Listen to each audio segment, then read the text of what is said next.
तो matter in our surrounding, तो matter in our surrounding में हम अगले पार्ट में बढ़ते हैं आगे की तरफ। हमने पीछे पढ़ा कि हमारे चारों ओर के पदार्थ जो हैं क्या क्या होते हैं, और हम दुनिया में जो भी देखते हैं वो सभी पदार्थ हैं। ये हमने पीछे के वीडियो में पढ़ा। आज हम इसी मैटर की अवस्थाओं के बारे में हमने पीछे पढ़ा था, जिसमें से हमने 3 मुख्यतः अवस्था देखी थी, चौथी एक और होती है प्लाज्मा अवस्था, वो हमने देखी थी। तो हम 3 अवस्थाओं पर चर्चा करेंगे, जिसमें आपकी ठोस थी, द्रव थी और गैस थी, यानी सॉलिड थी, लिक्विड थी और गैस अवस्था थी। तो ये 3 अवस्था हैं। 3 अवस्था में हम पहली अवस्था में बढ़ते हैं, जिसका नाम है सॉलिड यानी ठोस अवस्था।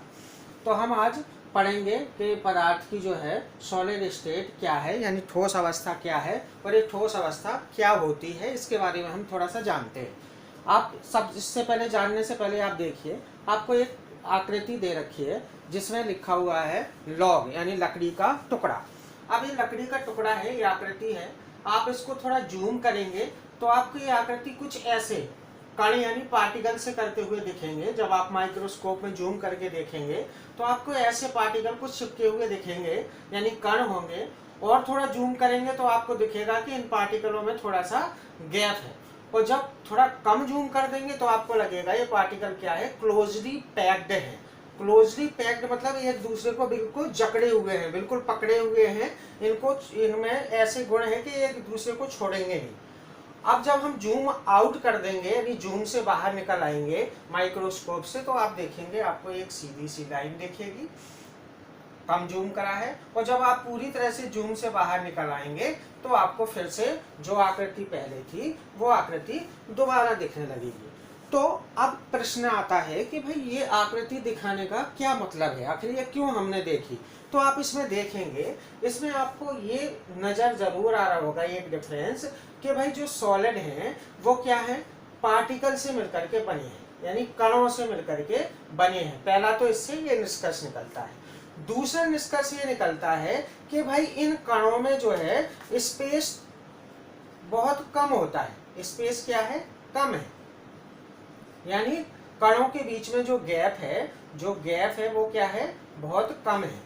तीसरा, इससे इस डायग्राम से निष्कर्ष निकल के ये आ रहा है कि भाई ये जो कण हैं एक दूसरे को अट्रैक्ट करके रखे हुए हैं, अट्रैक्ट करे हुए हैं, यानी इन्होंने पकड़ रखा है एक दूसरे को बुरी तरह से पकड़ा हुआ है, जकड़ा हुआ है। इससे हमें इस डायग्राम से ये नजर आता है। और तीसरा हमें इस डायग्राम, चौथा हमें डायग्राम से ये नजर आता है कि भाई जो सॉलिड होते हैं, ठोस होते हैं, उनकी अपनी एक शेप होती है, यानी एक आकृति होती है। इससे हमें ये नजर आया। और लास्ट में हमें ये नजर आया कि भाई इनकी आकृति तो ठीक है, इनकी कुछ लंबाई भी होती है, कुछ चौड़ाई भी होती है और कुछ ऊंचाई भी होती है। तो इस वाले गुण को क्या बोलते हैं भाई, बाउंड्री होती है। ठोस में क्या होती है, बाउंड्री, यानी सीमा होती है। सीमा में क्या है, यानी उसकी लंबाई होती है, चौड़ाई होती है और कुछ ऊंचाई होती है। तो आप देख रहे हैं कि यहाँ इस डायग्राम के देखने से हमें ठोस के कुछ गुण प्राप्त होते हैं। क्या गुण प्राप्त है, पहला ये है कि भाई ठोस जो है कणों से मिलकर के बने हैं, पहला गुण ये मिलता है। दूसरा ये मिला कि जी जो ये कण है, इन कणों में स्पेस बहुत कम है। तीसरा हमें ये मिला कि ये जो कण है एक दूसरे को बुरी तरह से जकड़े हुए हैं, पकड़े हुए हैं, यानी अट्रैक्शन का फोर्स इनमें बहुत ज्यादा है, तीसरा गुण। चौथा गुण हमें ये मिला कि ठोस में क्या है, एक शेप होती है, आकृति होती है। और पांचवा हमें क्या मिला कि ठोस की अपनी लंबाई, चौड़ाई, ऊंचाई है, यानी इसकी बाउंड्री है। तो ये हमें पांचवा गुण मिल गया। तो इस प्रकार हमने देखा कि ठोस पदार्थ है उसके कुछ गुण होते हैं। इन्हीं गुणों के आधार पर हम कह सकते हैं कि वो जो चीज है वो सॉलिड है या नहीं है। यानी सॉलिड जो चीज होगी वो कणों से तो मिलकर के बनेगी, दूसरी उनके कणों में गैप बहुत कम होगा, कण एक दूसरे को अट्रैक्ट करके रखेंगे, कणों में क्या होगा, अपना शेप होगा और उनकी अपनी बाउंड्री होगी। तो आप देखते होंगे, चाहे आप चारों तरफ एक पत्थर का टुकड़ा देखें, उस पत्थर के टुकड़े में क्या है भाई, उसका अपना एक कोई शेप होगा, ठीक है। और उसकी अपना कोई वॉल्यूम भी होगा, यानी वो कोई स्थान भी घेरता होगा, आयतन होगा। आप अगर कार लेते हैं तो कार में देखेंगे जी, कार की एक शेप होगी, उसका अपना वॉल्यूम यानी आयतन यानी वजन होगा उसका अपना। और वो जो कार आप देख रहे हैं वो 10 साल पहले भी कार ही थी और 10 साल बाद ही कार ही है। इसका मतलब उस कार के कणों ने एक दूसरे को इतना ज्यादा जकड़ा पकड़ा हुआ है कि वो कार की शेप चेंज करने को तैयार ही नहीं है। आसानी से उसकी शेप आप चेंज नहीं कर सकते। तो ये हमने देखा कि ठोस के कुछ हमारे सामने गुण हैं। अब हम ठोस के बारे में और थोड़ा एक्सप्लेन करते हैं, आगे के गुण देखते हैं ठोस के क्या है। अगर हम ठोस के उदाहरणों पर आगे बढ़े तो आपको ठोस आपके चारों तरफ बहुत सारी चीज़ें ऐसी ठोस मिल जाएंगी। जैसे आप देखते होंगे बर्फ, जिसको आइस वाटर बोलते हैं आप लोग, ये भी क्या है भाई, सॉलिड है यानी ठोस है। दूसरा आप रॉक देखते होंगे, रॉक यानी चट्टान, ये भी क्या है आपकी ठोस है। सैंड देखते होंगे आप, रेत, ये भी क्या है ठोस है। और क्या देखते होंगे आप, चीनी, शुगर, ये भी क्या है आपकी ठोस है। रबर देखते होंगे आप, ये भी क्या है आपकी ठोस यानी सॉलिड है। और ब्रिक देखते होंगे आप, ब्रिक, ईंट, ये भी क्या है आपकी ठोस है। और फिटकरी देखते होंगे आप, एलम, ये भी क्या है आपकी ठोस है। तो स्टील भी देखते होंगे तो ये भी क्या है आपकी ठोस है।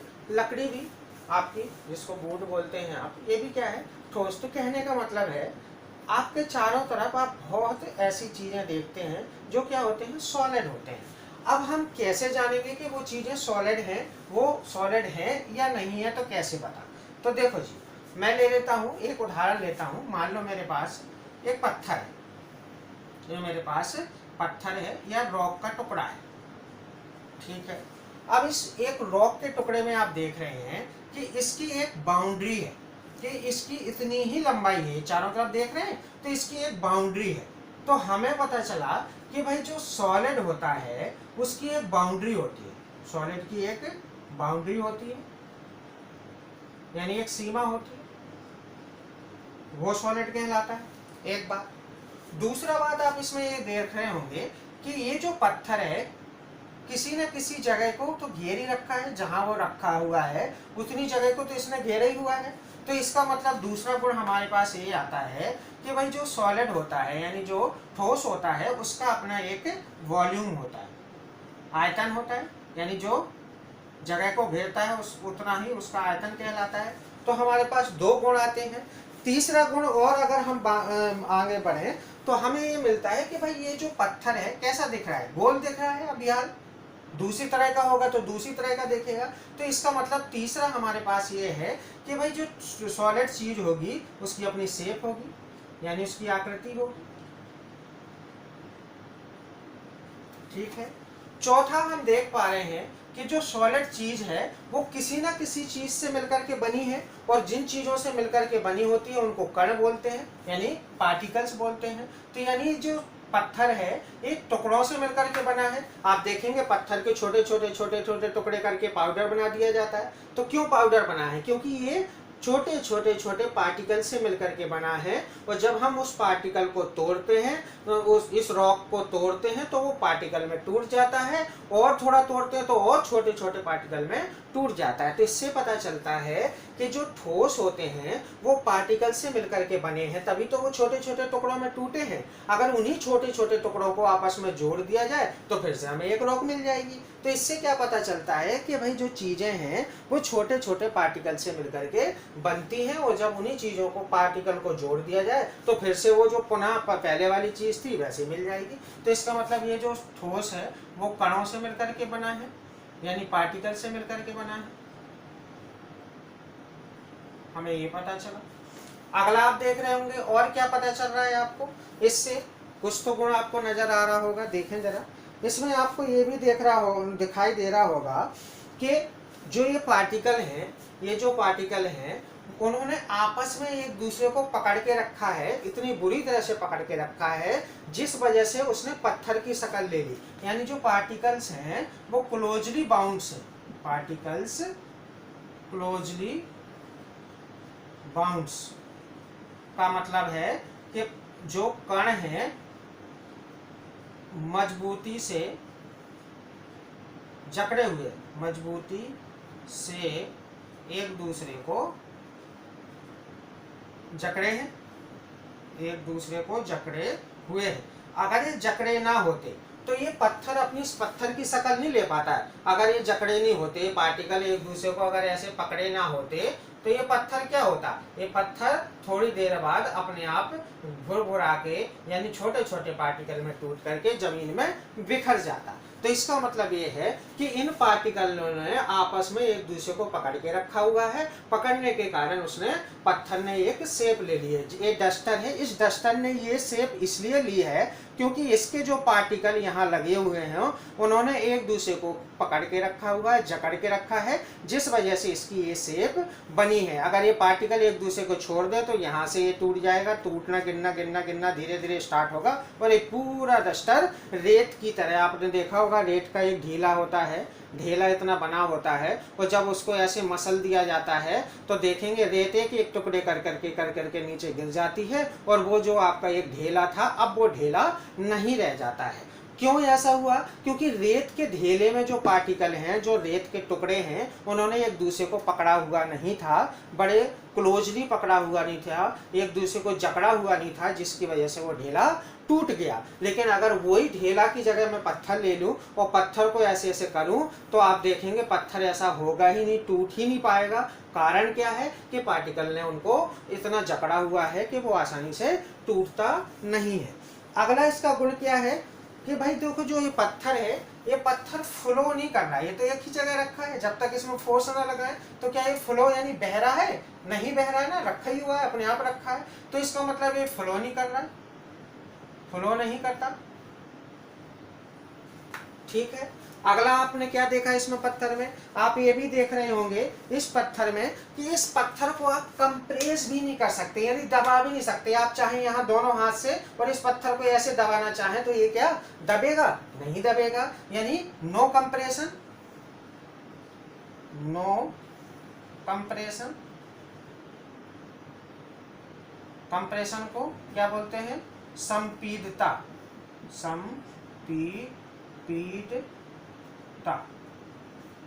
संपीडता, यानी इसको आप दबा भी नहीं सकते। तो आपने ये देखा कि भाई जो सॉलिड है यानी जो आपका ठोस होता है उसमें ये कुछ गुण पाए जाते हैं जिसके कारण हम उसको क्या कहते हैं? ठोस कहते हैं। जैसे देखें कि भाई जो पार्टिकल हैं वो एक दूसरे को जकड़े हुए हैं, जो पार्टिकल हैं वो फ्लो नहीं करते, बहते नहीं हैं, जो पार्टिकल हैं वो एक दूसरे को पकड़े रहते हैं, इसलिए इसकी अपनी बाउंड्री होती है, और इनका ठोस का अपना वॉल्यूम होता है क्योंकि ये एक जगह घेरते हैं। इनका अपनी एक शेप होती है, हो सकता है वो सर्किल में हो सकता है वो रेक्टेंगल में हो सकता है वो स्क्वायर में हो सकता है वो किसी और शेप में हो। तो इनकी अपनी एक शेप होती है। दूसरा, इसके जो पार्टिकल्स हैं वो क्लोजली बाउंड्स होते हैं, यानी इसके जो कण हैं वो एक दूसरे को पकड़े रहते हैं, इसी वजह से हम इसको ठोस को आसानी से तोड़ नहीं पाते। और लास्ट गुण क्या है कि इनमें कंप्रेशन नहीं होता, यानी इनको दबा नहीं सकते हैं। जब इनको दबा नहीं सकते, अगर दबा नहीं सकते तो क्या करेंगे भाई? इनमें दबेंगे नहीं, बल्कि ये क्या हो जाएंगे? टूट जाएंगे। बल्कि इनको दबाना पॉसिबल नहीं है, ये दबना पसंद नहीं करते हैं, ये टूट बेशक जाएंगे लेकिन ये कंप्रेस यानी दबेंगे नहीं। यानी इनमें कंप्रेशन की जो क्वालिटी है वो बहुत ही कम होती है। तो आपने ये देखा कि ठोस जो पदार्थ है उनमें ये गुण पाए जाते हैं जिसके कारण हम उनको क्या कहते हैं कि वो पदार्थ क्या है? ठोस है। तो ये जो सारे गुण आप जो ये पढ़े हैं, ये जो सारे जिसमें वॉल्यूम है, कंप्रेशन है, पार्टिकल क्लोजली बाउंड है, सॉलिड बाउंड्री है, फ्लो नहीं होता है, वॉल्यूम है, इन सारे गुणों को हम क्या बोलते हैं? ठोस की फिजिकल प्रॉपर्टी। इस पूरे गुण को हम ठोस की क्या बोलते हैं? ठोस की, सॉलिड की फिजिकल कैरेक्टर, फिजिकल कैरेक्टर, भौतिक गुण। ये सारे गुणों को हम ठोस के क्या बोलते हैं? भौतिक गुण। तो ये ठोस के भौतिक गुण हैं। और भौतिक गुण क्या होते हैं, फिजिकल कैरेक्टर क्या होते हैं, ऐसे कैरेक्टर जिनको हम देखते हैं, जिनको हम ऑब्जर्व कर सकते हैं, जो हमारे आंखों के सामने होते हैं, उनको हम फिजिकल कैरेक्टर बोलते हैं या भौतिक गुण बोलते हैं। देखते हैं आगे ठोस में, और इनके ठोस में क्या क्या गुण होते हैं। आगे देखते हैं ठोस में। जैसे मान लो आपके पास रबड़ है, रबड़ देखा होगा आपने, रबड़ को सॉलिड बोला जाता है यानी ठोस बोला जाता है। कारण क्या है भाई, आपने देखा कि ठोस में क्या होती है, अपनी एक आकृति होती है, तो रबड़ में आकृति है।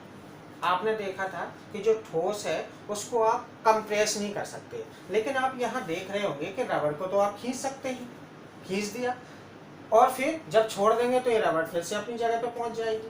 तो ये क्या है, ठोस है। अब भाई कारण क्या है, ठोस है। तो आपने ये देखा था कि ठोस क्या कह रहा था, सॉलिड क्या कह रहे थे कि भाई आप उसको संपीड़ित नहीं कर सकते, लेकिन उसमें अगर बल लगाएंगे तो वो थोड़ा सा संपीड़ित होगा, ज्यादा बल लगाएंगे तो वो क्या होगा, टूट जाएगा। तो ऐसे ही रबड़ में हुआ, रबड़ में क्या है, आपने खींचा तो इसमें जितनी संपीड़ितता है उतना तो ये खींच सकता है, उससे ज्यादा खींचोगे तो ये टूट जाएगा। और अगर यहीं तक खींचा, जब छोड़ दोगे तो फिर से ये अपनी आकृति प्राप्त कर लेगी। तो इसका मतलब कि रबड़ जो है इसमें संपीड़ितता तो है, लेकिन इसमें अपनी आकृति को पुनः प्राप्त करने का गुण भी तो है कि जब इसको छोड़ देंगे तो जिस आकृति में रबड़ थी उसी आकृति में फिर से आ जाती है। इसलिए रबड़ को क्या बोला गया है, ठोस बोला गया है। दूसरा आपने एक और स्पंज देखा होगा, स्पंज होता है आपका स्पंज जो आप गद्दों में तकियों में भरे होते हैं, ये भी ठोस में काउंट होता है यानी सॉलिड में काउंट होता है। कारण क्या है, जो स्पंज होता है उसमें छोटे छोटे से होल होते हैं, सुराग होते हैं, इन सुरागों में एयर भर जाती है और जब हम इसको स्क्वीज करते हैं यानी दबाते हैं तो वो एयर बाहर निकल जाती है। और जब इसको छोड़ देते हैं तो ये स्पंज फिर से, स्क्वीज करने पर स्पंज ऐसे कुछ हो जाएगा और जब इसको छोड़ेंगे तो फिर से स्पंज ऐसे हो जाएगा। तो इसने किसका मतलब है कि इसने आकृति पुनः अपनी वही प्राप्त कर ली जिस आकृति में वो शुरू में था। तो ये भी एक तरह का क्या हो गया, ठोस हो गया। आगे आप और भी देखते होंगे, जैसे आप चीनी और नमक देखते हैं कि आप देखते हैं भाई चीनी और नमक की तो कोई आकृति नहीं होती है, कभी चीनी गोल होगी तो कभी चीनी रेक्टेंगुलर होगी तो कभी चीनी और त्रिकोणी टाइप की होगी, तो इनकी तो कोई आकृति नहीं है। जबकि लोग कहते हैं कि भाई आपने देखा, साइंस कहती है कि ठोस की तो अपनी एक आकृति होती है। तो बेशक इसमें आकृति नहीं है, कारण क्या है, ये बहुत छोटे टुकड़े होते हैं, छोटे टुकड़े होने के कारण इनकी अपनी एक निश्चित आकृति नहीं है। लेकिन अगर इनकी इस छोटे से टुकड़े को भी आप उठाएंगे तो अगर एक टुकड़ा सर्कुलर है तो सारे चीनी के टुकड़े आपको क्या मिलेंगे, सर्कुलर ही मिलेंगे। अगर एक ट्रायंगल है तो सारे चीनी के टुकड़े ट्रायंगुलर मिलेंगे। तो अगर कोई एक टुकड़ा रेक्टेंगल है यानी आयताकार है तो सारे टुकड़े क्या होंगे, आयताकार होंगे। तो इसलिए इसको हमने ठोस कहा है यानी सॉलिड कहा है। तो ये ठोस के कुछ गुण हैं। अब हम चलते हैं ठोस में कुछ भौतिक जो गुण हैं जिसमें हमने पीछे देखे थे। भौतिक गुणों में और 2-4 गुण हैं भाई। ठोस का जो मेल्टिंग पॉइंट है वो बहुत ज़्यादा हाई होता है, बॉइलिंग पॉइंट भी बहुत ज़्यादा हाई होता है और इनका ठोस का मेल्टिंग पॉइंट, बॉइलिंग पॉइंट बहुत ज़्यादा होता है। और इसमें दूसरा इंटरमोलिकुलर फोर्स भी ज़्यादा होता है यानी एक दूसरे को जो फोर्स जकड़े हुए हैं वो भी बहुत ज़्यादा होता है। अब मेल्टिंग पॉइंट क्या है कि भाई ये इसको अगर पिघलाना है तो बहुत ज़्यादा तापमान देना पड़ेगा तब ये पिघलेगा, यानी मेल्टिंग पॉइंट बहुत ज़्यादा हाई है। बॉइलिंग पॉइंट यानी आपको अगर पिघलाना है और फिर उसको फिर ठंडा करना है, मेल्ट करना है और फिर उसको बॉयल करवाना है, तो ये दोनों चीज़ों में आपको बहुत अधिक टेम्परेचर की ज़रूरत पड़ेगी। तो इनका मेल्टिंग पॉइंट और बॉइलिंग पॉइंट दोनों ज़्यादा होता है। और दूसरी बात, ठोस के जो कण हैं इतने ज़्यादा एक दूसरे को जकड़े होते हैं कि इनका जो इंटरमोलिकुलर फोर्स है, आंतरिक जो बल है, वो बहुत ज़्यादा होता है। तो ये इसके कुछ भौतिक गुण हैं ठोस के। अब चलते हैं हम ठोसों के थोड़ा टाइप जान लेते हैं कि ठोस कितने तरह के होते हैं।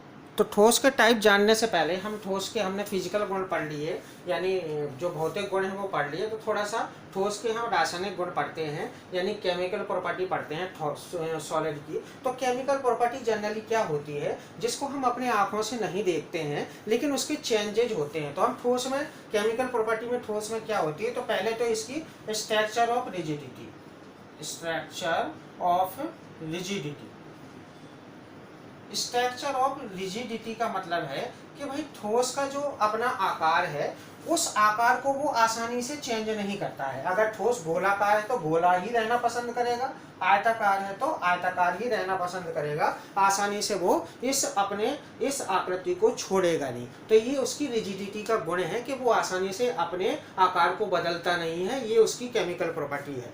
दूसरी उसकी केमिकल प्रॉपर्टी क्या है कि वो जो इसकी वॉल्यूम है, जो भी इसका वॉल्यूम है और शेप है, उस वॉल्यूम और शेप को वो चेंज नहीं करता है, वॉल्यूम और शेप को चेंज नहीं करता है। यानी इसमें यही रिजिडिटी का गुण है जिसके कारण ना तो वो वॉल्यूम चेंज करता है और ना शेप, यानी ना तो आयतन चेंज करता है और ना शेप चेंज करता है। तो ये उसका रिजिडिटी का गुण है। दूसरा है टॉक्सिसिटी। टॉक्सिसिटी का मतलब है विषाक्तता, टॉक्सिसिटी। इसका मतलब है कि भाई जो ठोस है वो कैसा है, जहरीला है या नहीं है, वो इसका दूसरा गुण है टॉक्सिसिटी।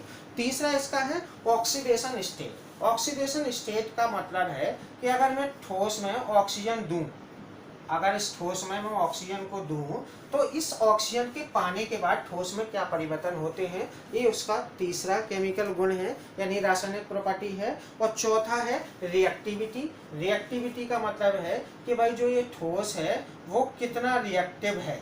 रिएक्टिविटी, रिएक्टिविटी मतलब क्रियाशील है, वो कितना क्रियाशील है, किसी से अभिक्रिया करता है या नहीं करता है, ऐसे ही पड़ा रहता है। वातावरण में अगर खुला छोड़ दिया जाए तो वो ऑक्सीजन से अभिक्रिया कर लेगा या नहीं करेगा, जल से अभिक्रिया कर लेगा या नहीं करेगा, और किन्हीं गैसों से अभिक्रिया करेगा या नहीं करेगा। तो ये है उसकी केमिकल गुण जिसको बोलते हैं रिएक्टिविटी। और चौथा है कोऑर्डिनेशन का गुण। कोऑर्डिनेशन के गुण जो है आप हायर क्लास में पढ़ेंगे, जिसमें एक ज्योमेट्री की आकृति के फॉर्म में बन जाता है, वो सेंट्रल एटम बन जाता है और चारों तरफ उसके अन्य जो पदार्थ हैं वो आकर के, यानी जो यौगिक हैं वो आकर के लग जाते हैं, उसको कोऑर्डिनेशन की प्रॉपर्टी बोलते हैं। तो ये कुछ ठोस की प्रॉपर्टी हैं, केमिकल प्रॉपर्टी, रासायनिक गुण हैं, जिसमें वो जिस स्ट्रक्चर का होता है वही उसी का रहना चाहता है, वो आसानी से चेंज नहीं करता है। तो ये केमिकल प्रॉपर्टी होती है जिसको वॉल्यूम और शेप बोलते हैं। टॉक्सिसिटी मतलब कि भाई वो कितना विषाक्त है, जहरीला है या नहीं है, वो किसी से अभिक्रिया कर लेगा तो दूसरों पर क्या प्रभाव डालेगा, ये देखा जाता है। ऑक्सीडेशन वाले गुण में हम क्या देखते हैं, इसमें हम ये देखते हैं कि ऑक्सीजन की अगर सप्लाई बढ़ा दी जाए, ऑक्सीजन उस ठोस को दे दिया जाए तो ऑक्सीजन पा करके वो ठोस कैसा व्यवहार करता है। और लास्ट में है उसकी रिएक्टिविटी यानी क्रियाशीलता, कि वो ठोस कितना क्रियाशील है, अपने से अभिक्रिया कर लेता है या नहीं कर लेता है, वातावरण में छोड़ देने पर वो आग पकड़ लेता है या नहीं पकड़ लेता है। और एक आखिरी गुण है फ्लेमेबल यानी ज्वलनशीलता। ज्वलनशीलता, ज्वलनशीलता का मतलब है कि वो ठोस कैसा है, वो ठोस क्या आग में जलता है या नहीं जलता है, यानी उसको जलाने पर वो जलने लगता है या नहीं जलने लगता है, या वो ऐसा रहता है कि जलता भी नहीं है और जलाता भी नहीं है, वो केवल सहायता करता है। तो ऐसे गुण भी कुछ ठोस में होते हैं, तो इसको बोलते हैं फ्लेमेबिलिटी, ज्वलनशीलता। तो ये कुछ ठोस के रासायनिक गुणधर्म हैं जिनको हम देखते हैं और आगे बढ़ते हैं। अब हम पढ़ते हैं कि ठोस के कितने टाइप्स होते हैं, उन टाइपों को हम क्या कहते हैं।